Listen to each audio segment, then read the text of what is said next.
Bonjour à toutes et à tous. Aujourd'hui, nous allons explorer ensemble le contenu de la matière analyse spatiale. Je vais vous accompagner, moi, Dr Yasmina Bespes, maître assistant B au département d'architecture, Université de Biskra.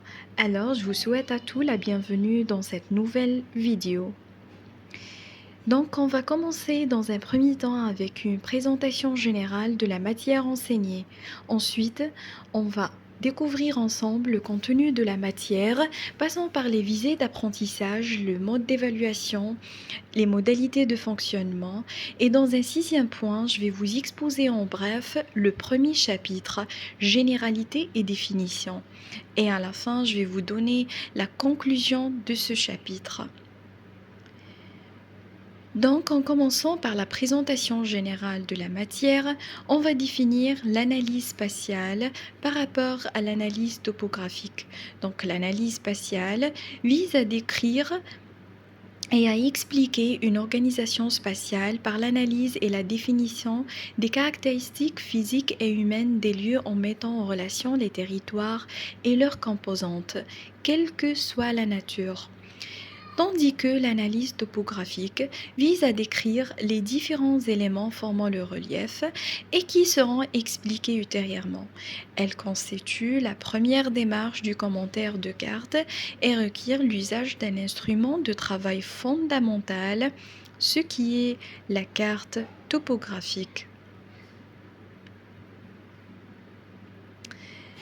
Alors, cette carte conceptuelle explique en détail et à haute précision tout ce qui concerne la matière analyse spatiale et son contenu, ses axes, ses chapitres, ses exercices à table, ses TP.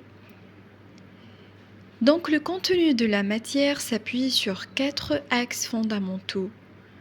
Le premier axe, apprentissage des techniques des échelles des normes de représentation qui contient le premier chapitre, généralité et définition. Le deuxième axe, la lecture géomorphologique, contient le deuxième chapitre, la lecture géomorphologique du relief. Le troisième axe, la topographie, qui contient le troisième chapitre, les profils topographiques, et le quatrième chapitre, la maquette de site.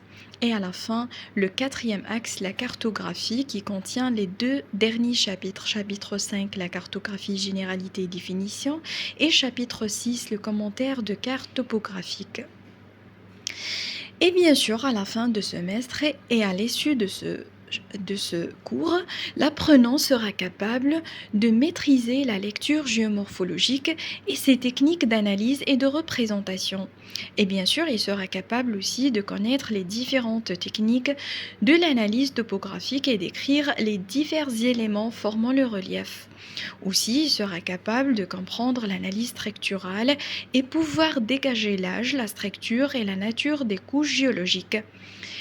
Ensuite, il sera capable aussi d'apprendre les principes de l'analyse morphologique en combinant les données topographiques et structurales pour définir et expliquer les formes du relief et de reconstituer les étapes de sa formation.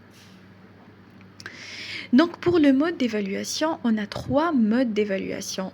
Évaluation formative avec une évaluation continue et régulière à 50% et enfin, un examen final sur table à 50%.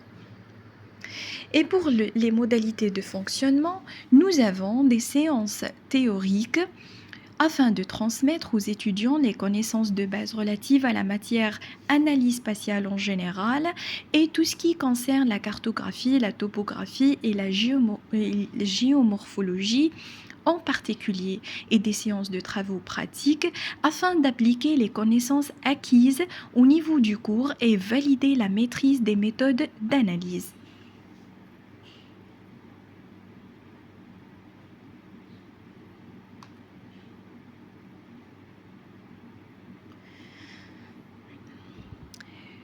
Donc, en passant au premier chapitre, le premier chapitre généralité et définition a pour objectif de définir les connaissances de base relatives à l'analyse spatiale. Et aussi, il a pour apprendre les définitions, les techniques, les échelles et les normes de dessin de représentation.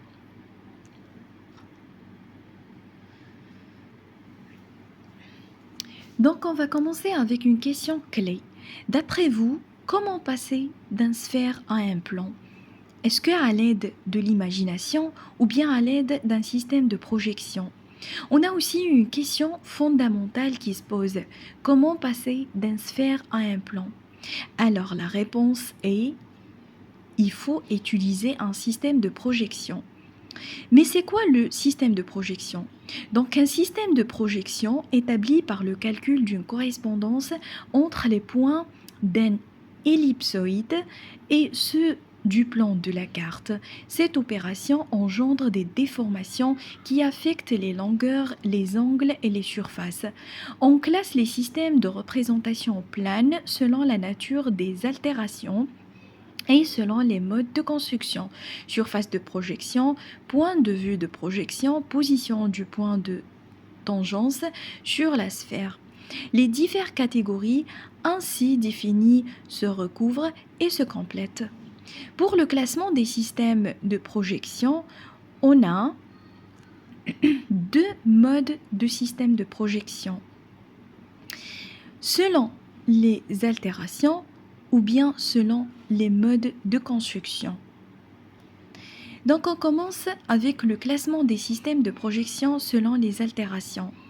Donc on a les projections conformes. Dans cette projection, l'altération des surfaces s'amplifie au fur et à mesure que l'on s'éloigne du centre de projection. La deuxième, les projections équivalentes. Dans ce cas, plus on s'éloigne du centre de projection, plus les formes du surface considérées sont déformées car les altérations angulaires sont alors maximales. Et troisièmement, les projections aphylactiques. Cette fois-ci, ni les angles ni les surfaces ne sont conservés. Et pour le système de projection selon les modes de construction, nous avons les projections coniques.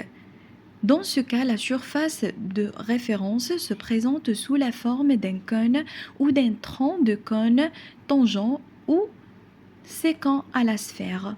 On utilise essentiellement l'aspect direct. L'axe du cône est confondu avec l'axe des pôles. Et deuxièmement, les projections cylindriques. Ce système est très employé pour la cartographie à grande échelle. Et troisièmement, les projections azimutales. Ces projections purement géométriques sont dites perspectives. Elle contient trois types: hémonique, stéréographique et orthographique.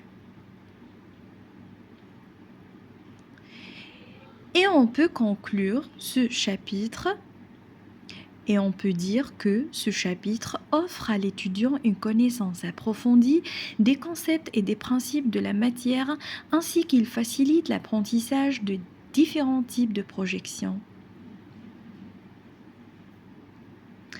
Et à la fin, je vous remercie à votre attention.